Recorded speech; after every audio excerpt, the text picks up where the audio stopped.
Hello and welcome back to another episode of my MotoGP 20 round career mode, and today we are here for the 16th and 17th rounds of the season at the Thai GP, and I think it is then the Australian Grand Prix after that? Yes it is. Now in this episode it's quite an interesting one because this is our first real shot at wrapping up the World Championship, and honestly it's pretty likely that we will do if we quickly have a look at the championship standings just to refresh you on where we are last time. We need to leave this race with a 75-point lead, so as long as we score within 20 points of what Darren Binder gets, we become the world champion. So it's extremely likely that we will do it. It's unfortunate that we just missed out on the previous episode. If we had 5 more points from the previous episode, I would have won the championship then, and considering we crashed out of a decent position in one of those races, yeah, it's a little bit unfortunate, but it doesn't really matter anyway because it looks like we are going to win it here at Thailand. So without any further ado, we'll head into the Thai GP. In the past, the AI have not been super strong here, but honestly, I can't really think of anything particularly stupid that they do here, so it could be quite close. It'll be interesting. So then, I've just done 2 laps in free practice 1, and I actually was top of the timesheet still. Masia has just come and actually displaced me there from the top by 72 thousandths of a second, but as you can see, my first lap was a few tenths quicker than my second one actually. And to be honest, I didn't really feel like I rode it any different. I think I might have just gone a bit hot into one corner. I think that was the difference in the lap time. So that's probably around the pace I'll be doing, 43.8. And since obviously Messia's gone quicker than that, that's not great. But we are still faster than Acosta, so it looks like we're pretty much on the pace. So we'll end off this practice session here, and hopefully we'll go straight through into qualifying 2. So then, at the end of the session, Darren Binder actually went top of the timesheets by a tenth of a second ahead of me, but only half a tenth in front of Jaume Masia, so an extremely close top 2 there. Acosta was still behind us in 4th place, Mino in 5th, nearly said Suzuki in 6th then, McPhee in 6th place, Suzuki in 7th, Toba in 8th, Alcoba in 9th, and Rodrigo in 10th position. So then that should secure us through into qualifying 2, because FP2 is wet, so they're not going to improve in that. FP3 is the same conditions as this, so I doubt they'll go any quicker. So yes, we did go through into qualifying 2. McPhee actually improved his time by the looks of it because he's top, so he must have topped FP3 and gone fastest of the weekend overall there, but the others don't seem to have changed too much, although I think Garcia and Artigas, they went a little bit quicker than in one of the sessions. But coming through qualifying 1 is Sasaki, Onshu, Guevara and Yamanaka. So Yamanaka once again getting through to qualifying 2. But the 2 Tech 3s seem to come through Q1 quite a lot, so they probably need to try and work on their free practice pace a little bit, because it seems like they have the pace to be here, it's just they always have to do it in Q1. So then, this is actually proper sunny conditions, so the times will be a bit quicker anyway, and we're on the soft, so this will be quite interesting. Quite a hard braking track is Chang. Obviously, it's not a particular favourite of mine, if I'm honest, but offline against AI, I don't mind it too much. It's just when you play online and people just sort of track extend it all over the place, that's why I don't particularly like it. And obviously it is very stop-start, but that kind of suits my style a lot of the time, the start-stop nature of the circuit, so I'm not going to complain too much here. The first corner's pretty difficult to get right, because you actually have to brake a bit earlier than you'd think. Because it's actually better to carry the speed through like this and get on the power than it is to maybe carry a little bit more speed through and miss the apex a tiny amount and try and get on the power around the same time. It is a lot quicker to sort of roll it through. Alcoba coming out the pits just in front of us. Interestingly enough, he did the exact same thing in free practice, but he actually cut across me a little bit, so we had a bit of contact, and that was on the second lap. But we're 3 tenths underneath Garcia's time in the first sector. I braked a bit early for turn 3, so not ideal. As we shoot onto this straight, turn 4 is another tricky one. On a Moto3, probably not quite as bad because it's a bit of a little bit of brake, sort of lift, and then you can get on the power again. But in MotoGP and Moto2, it's going to be a bit more difficult, I think. Although I absolutely messed that up. You heard me get on the power a few times going in there. We're 1.2 underneath, but we've gone wide. Oh, it's going to be the lap gone, isn't it? No, actually, it's not. Okay, that's valid, apparently. Right, I'm going to keep going. It's still on strict, as always. So there must be a little bit of a bug there with the game, so hopefully they can fix that, because that seems to not count as out of bounds. I will have lost time from it as well, so it's not like I'm going to gain time by doing that on my lap. Just I thought I was going to lose. You see, I'm only 9 tenths underneath where I was 1.2 before. So we're coming to the end of the lap quite quickly. This has come around very quick. The rear stepping out quite a bit, so that's what happens with the soft tyres. I do like the fact in this game that a soft tyre really is a qualifier. You can take everything out of it on one lap. Well, you will take everything out of it on one lap, really. it's not good for 2 like they have been in the previous games. And that was a big mistake into that last corner as well. If you touch that curb, you cannot get on the power very late. But we've done a 1.5 seconds underneath Garcia, so a 1 minute 42.9, so about a second quicker than I went in practice there then. So that should be good enough for a decent position on the grid. Alcoba currently in 3rd position, you can see here, it says there. McPhee and Binder down in 5th and 6th, Messier and Acosta as well. So they're actually not going quicker than my time, so I'll head back to the pits and hopefully this will be good enough for pole position. So it was just a little bit good enough for pole position there. You can see 6/10 clear of Pedro Acosta in 2nd place, same with McPhee in 3rd. Binder ended up 4th, then 7/10 off 5th for Rodrigo, and Messier down in 6th position. So another pole position, and that's exactly what I need. I mean, I only need a top 10 finish really to wrap up the championship.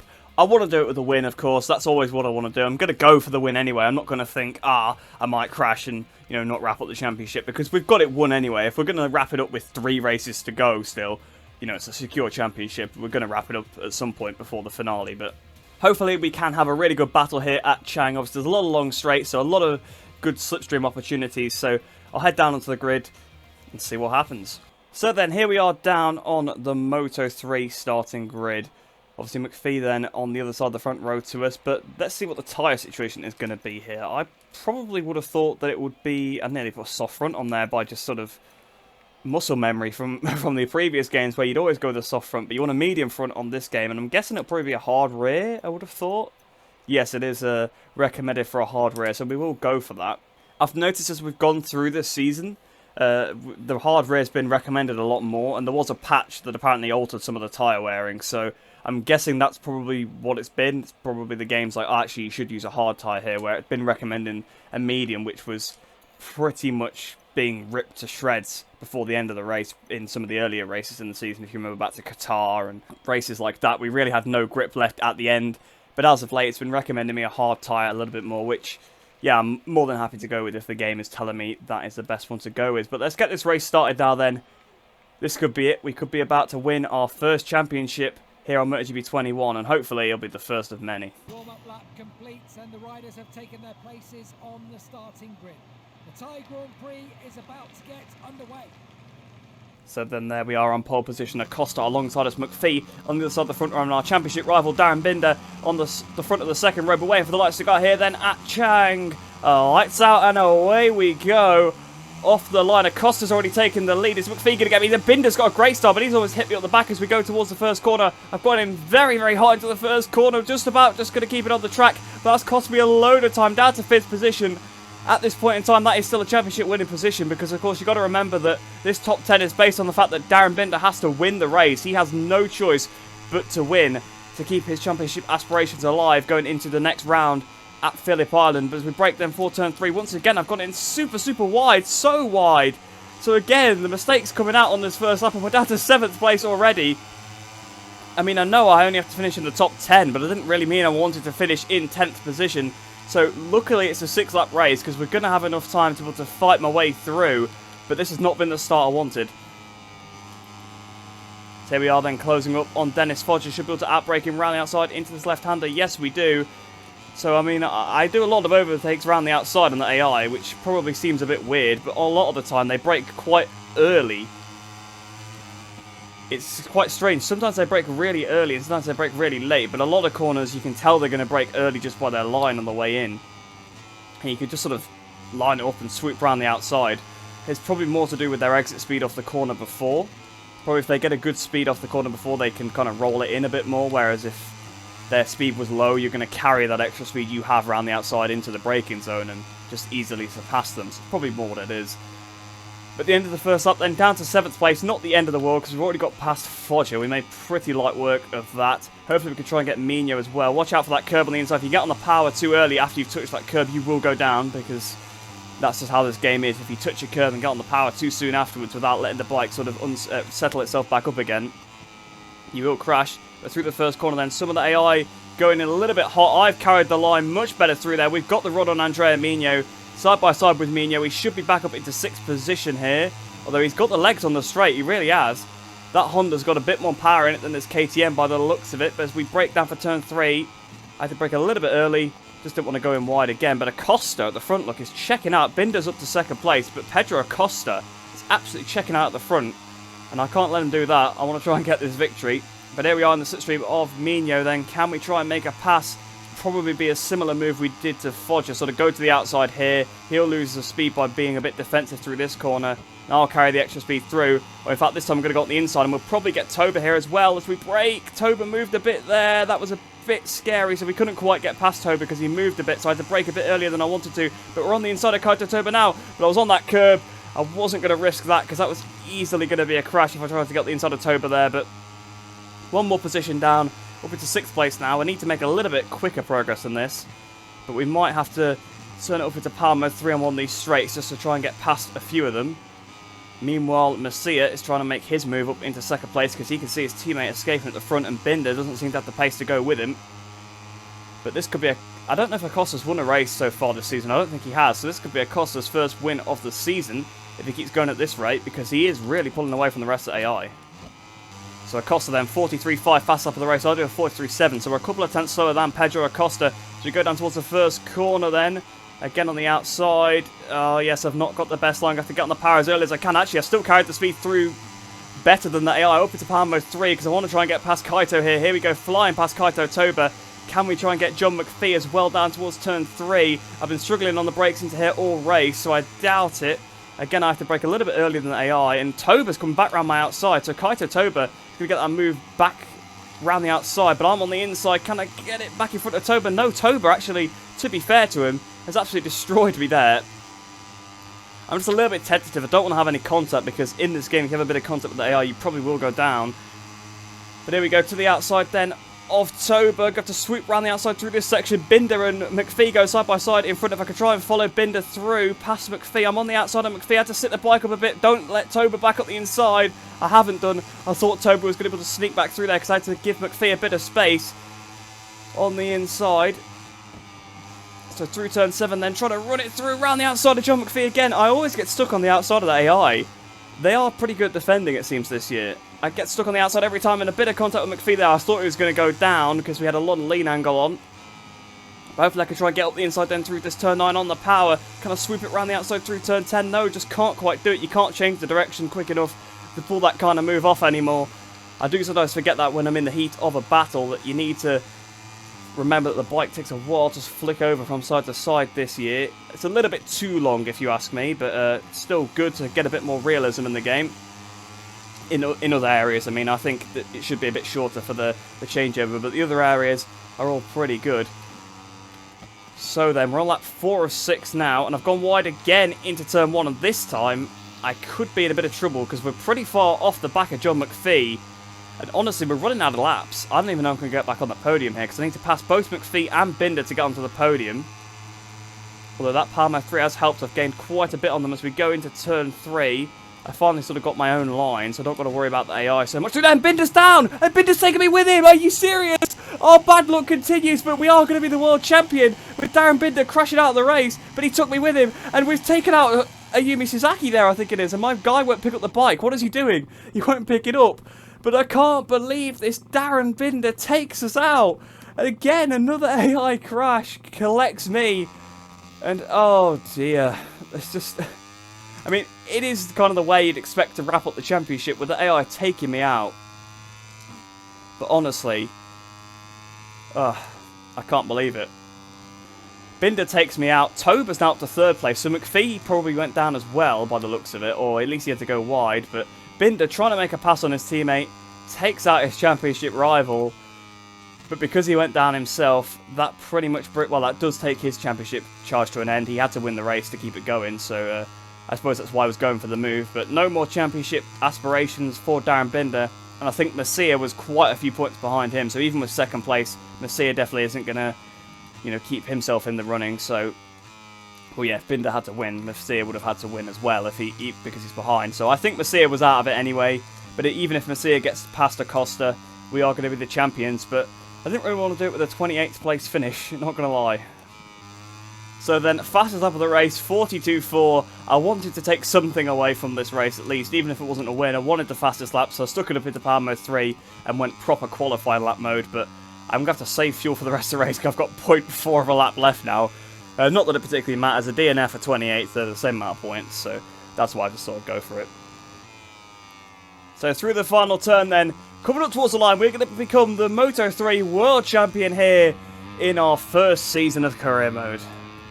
So then, in the end, Pedro Acosta, well-deserved victory, to be honest. I mean, of course, I got took out, but Acosta was checking out anyway, and I honestly don't think I would have called him up. So Pedro Acosta, to be fair, great start from second place, fantastic victory, well-deserved. Same as Masia in second place, to be honest.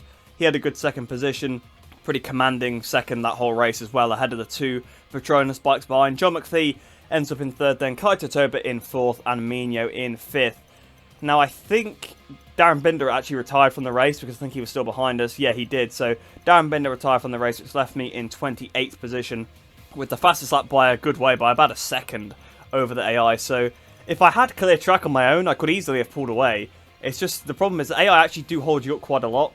And the thing is, in some corners, they are just so good on the brakes. That's the thing. Like, it's really, really weird. I'm really struggling with that on this game. At some corners, you genuinely can't outbrake them. They are going to outbrake you every time. Then other corners, you can outbrake them pretty easily. So it's kind of weird, a bit inconsistent for the AI. And through those corners where they outbrake you, they kind of get in the way in the middle of the corner. So, and then obviously the ones where you can outbrake them, they get in the way on the brakes. So yeah, that's why the times when you're with the AI are fairly slow. I mean, like I said, I could go a second quicker on my own, although that was with Palmer 3, to be fair. But looking at the championship then, Yama Masia actually does take over second ahead of Darren Binder, because of course Binder's thrown it away once again. But we've got 85 points over Masia. We only needed 75, so we are the world champion, whatever happens in these next three races now. So the battle really is between Masia and Binder over that second spot, and probably Suzuki and McPhee over the fourth spot. With, I think, Acosta's got an outside shot, but he's a bit out of touch of that fourth place battle, sorry. And unfortunately, because I got taken down, my teammates once again cannot score points, so Red Bull KTM move ahead of us in the Teams Championship, but they're only 12 points now behind Petronas Sprinter Racing after obviously a really good result. McPhee, to be fair, has carried them quite a bit in that aspect.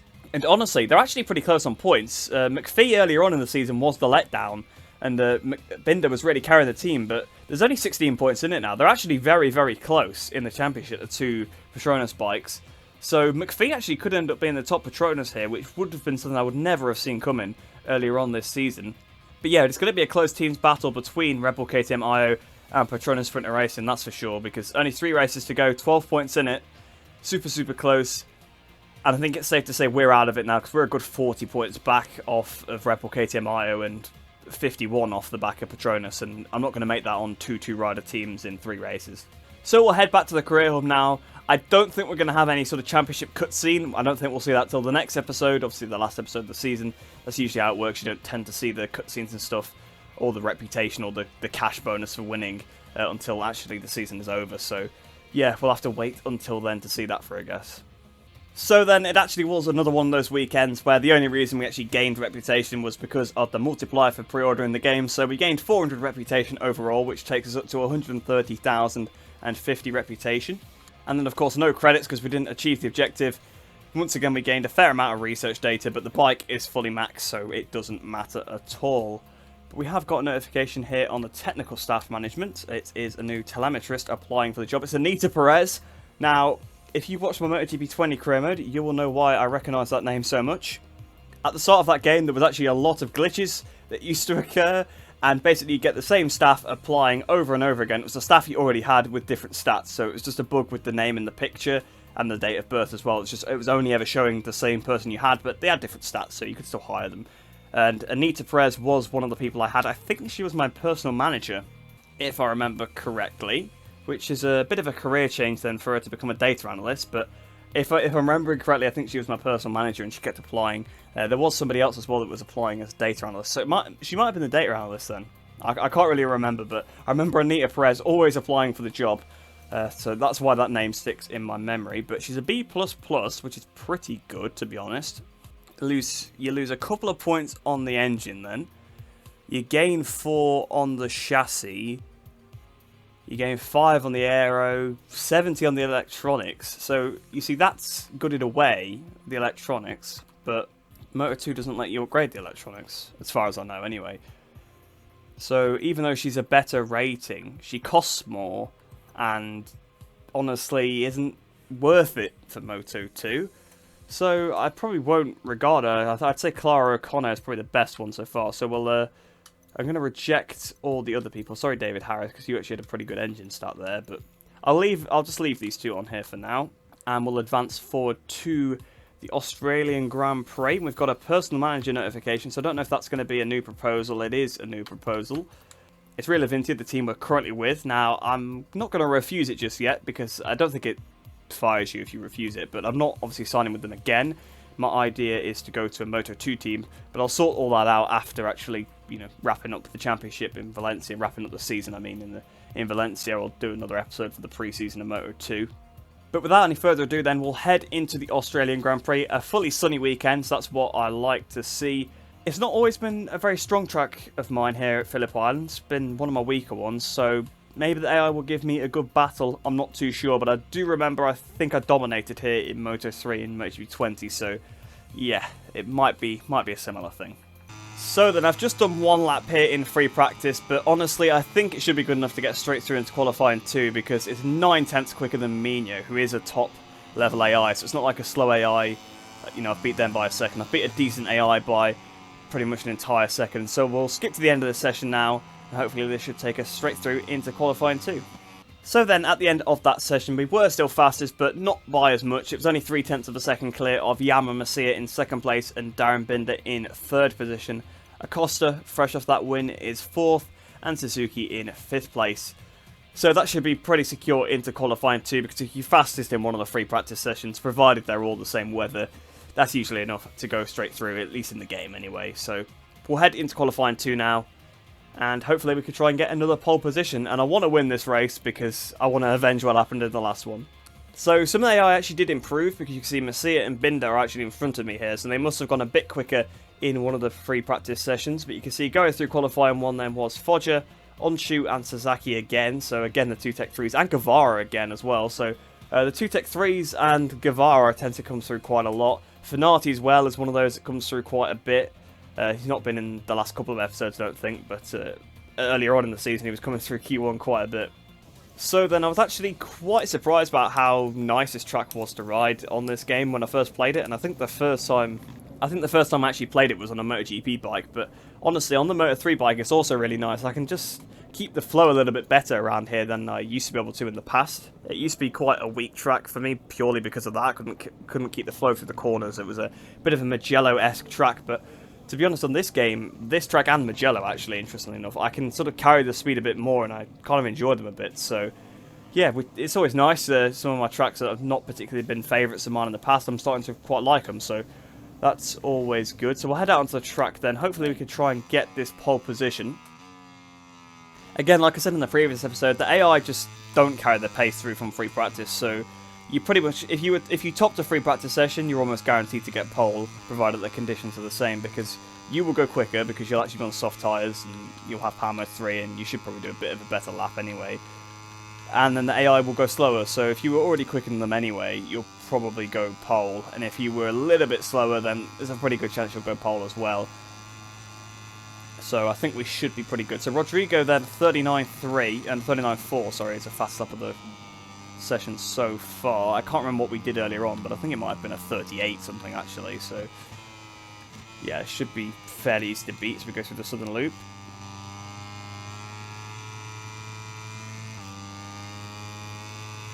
Two tenths off in the first sector.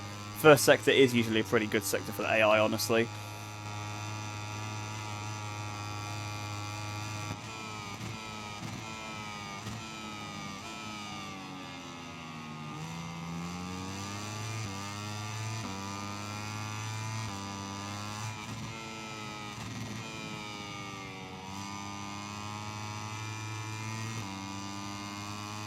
Three tenths underneath in the second sector, so there you go, that shows you can pull all that time back pretty easily. Although our Cobra's actually going pretty fast because we haven't really caught him much. And I made a pretty big mistake up Lukey Heights there.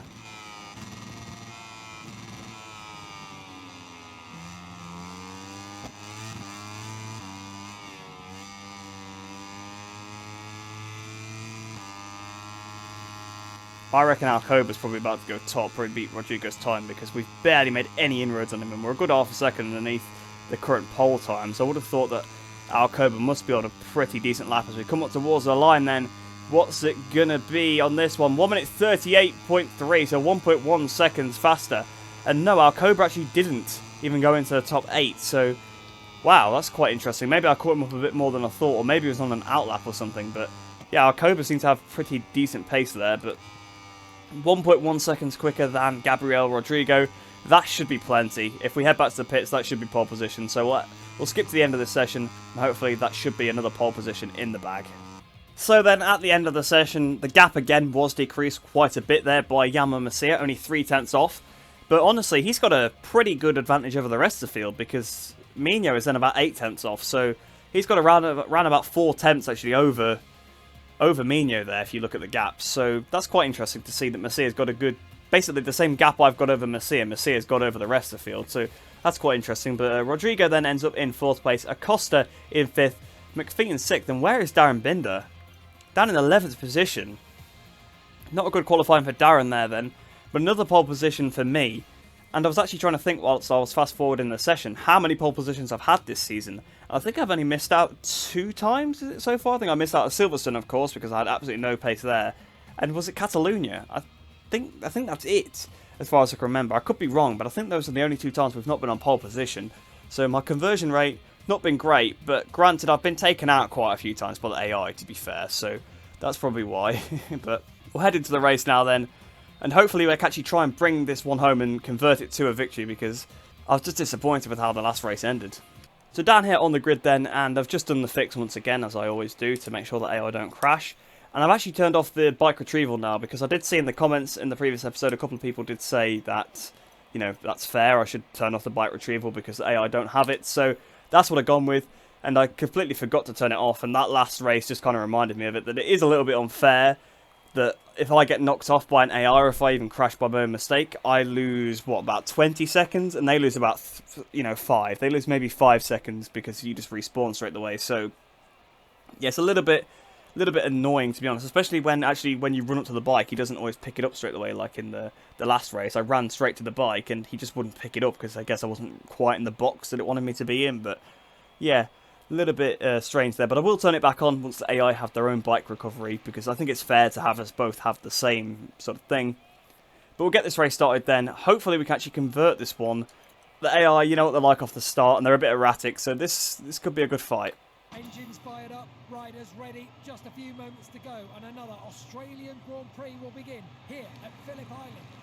So Masia has had some rocket starts so far this season from second on the grid, so I'm guessing he'll blast straight past me, Mino as well, and Acosta. We've got to watch out for him on the second row of the grid, but wait for the lights to go out here then. Australia, lights out, and away we go, trying to use a bit of Palmer 3 to get a better launch off the line, and a big wheelie there, but the front does come back down as we shift up into second gear, but it's still not enough. Masia still gets past us anyway, although I think we're back in front of him now as we go towards the first corner. Going to try and hang it around the outside of Yama Masia. We are going to run out of road if I'm not careful, but I think I've pulled it off, so I think I've actually kept the lead for once off the start. So I think that is the secret. You've got to use Palmer 3 off the line, or the AI will absolutely obliterate you, even though sometimes the front does come up a little bit, and that can cost you a bit of time in itself.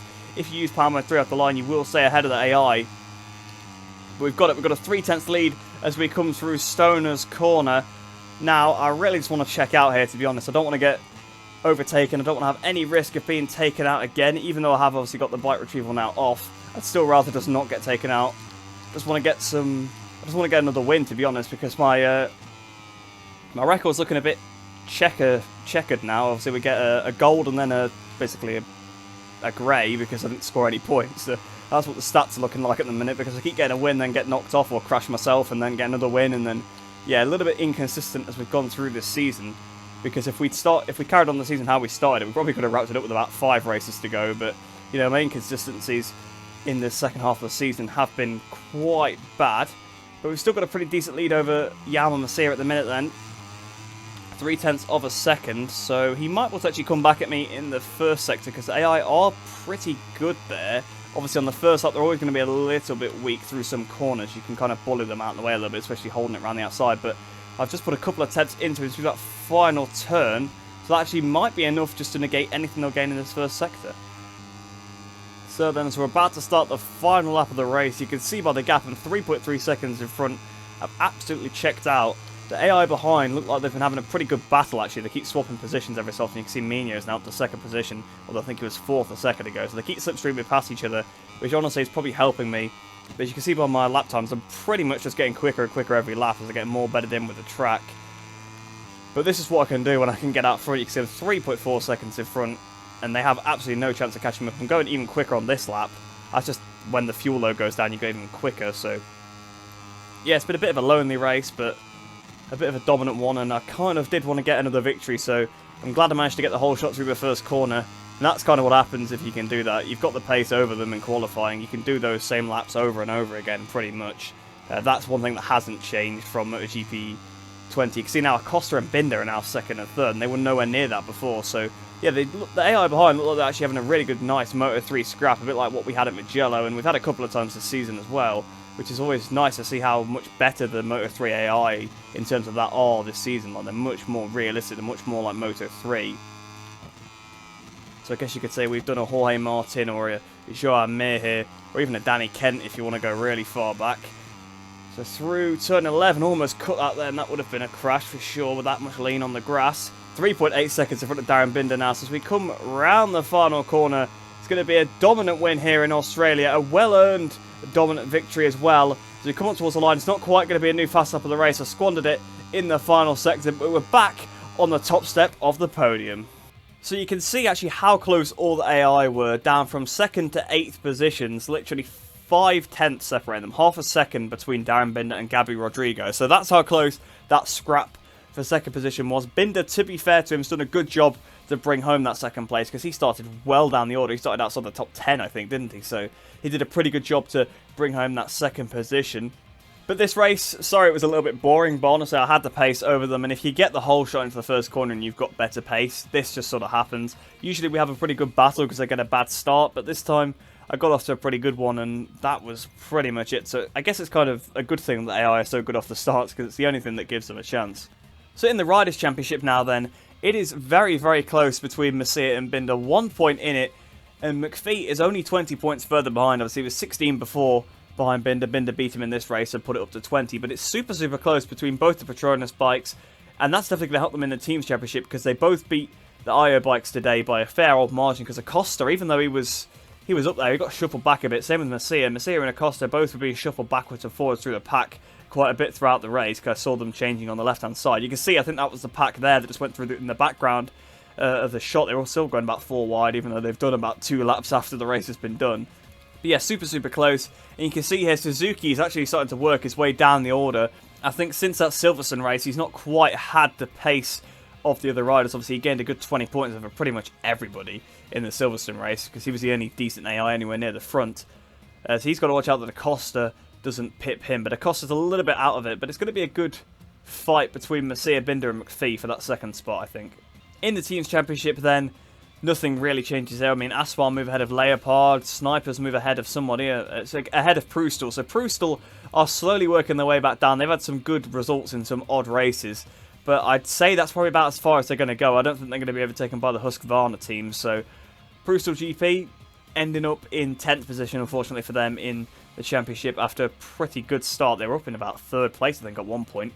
But 3rd place is now ours, and I think that's where it's going to stay, because Antonelli and Tatai just aren't there to back me up when I get good results. And you can see, to be honest, the Petronas boys, they've got a bit of pace over Red Bull KTM IO, so I doubt that'll really change now unless they have some crashes, because there's only 2 races to go, Malaysia and Valencia. So as long as Petronas finish fairly decently, I think they've got this one wrapped up. But we'll head back to the Career Hub now then. We'll get quite a bit of reputation for this one, and quite a bit of cash, I would have thought as well, because a very, very good weekend for me there. So then, as you do when you get a victory and a pole position, we gain 10,500 reputation, which takes us up to 140,550. And as always, once we've hit the objective, we get the 6,158 credits, which takes us up to 118,455. And then let's see how much research data we got. Again, we passed about 4 programs there, so quite a bit of research data. We've got a lot on the engine, 3,700, 2,400 on the frame as well. But of course, the bike is pretty much maxed out, although it is telling me now that the engine upgrade is finally in. So the bike actually is now finally maxed out. This is the best bike we're going to have, because of course we put that engine upgrade on quite a while ago. I think it was like around the summer break. But of course it was such a long time it was taking for it to come in, because it's such a big upgrade. It was the final big upgrade. Obviously you can see we can put this other one on, but you can only pick one or the other, so there's no point actually purchasing that final upgrade, especially since there's only 2 races left as well. But this is as good as the bike's ever going to be now for this next race, so it'll be interesting to see how we get on in Malaysia. But that is going to be in the next episode, of course, not this one. But before we do actually end off this episode, we need to have a look at the technical staff. So a new chief engineer is applying for the job this time. So Alessio Russo, I feel like I've seen that name before, applying for this job. And honestly, they're pretty good on the electronics, of course, but they're good on the aero as well, which doesn't matter. But they're worse on the... well, they're slightly better on the engine than Bayu Wijia, to be fair. But on the frame, they're pretty poor. So honestly, I think I'd be still leaning towards him here, because the frame is going to matter a lot in Moto2, of course, with the upgrades. So that pretty much brings this episode to a close then. 2 pretty contrasting races there. Of course, an absolutely dominant display in Phillip Island. You probably didn't see much of that race. You probably literally only saw the first and last laps of it, because nothing happened in between for me, because I was enough in front of Masiri, couldn't catch me in that first sector like I thought he was going to. In fact, I think I actually extended it on that lap where I said I thought he might catch me. And then after that, I just obviously commentated the final lap, just sort of explaining what had been happening. But in Chang, of course, we had a pretty poor start. Fought my way back through to a decent position. And then unfortunately, well, fortunately or unfortunately, depending on how you look at it, we got took out by Binder. So that was unfortunate. But it was fortunate in the fact that that sealed us the championship, because he had to win anyway to stop us from doing it. So once he fell off, that was it. But we got caught up in Binder's accident, unfortunately for us. And that really ended any chance of a decent finish at Chang. But I feel like we redeemed ourselves there in Australia, and it wasn't my fault that it got took out, so it's just one of those things that happens. But I hope you guys did enjoy that episode. I hope you enjoyed the rest of your day. Hope you're all staying safe, and I shall see you in the next one.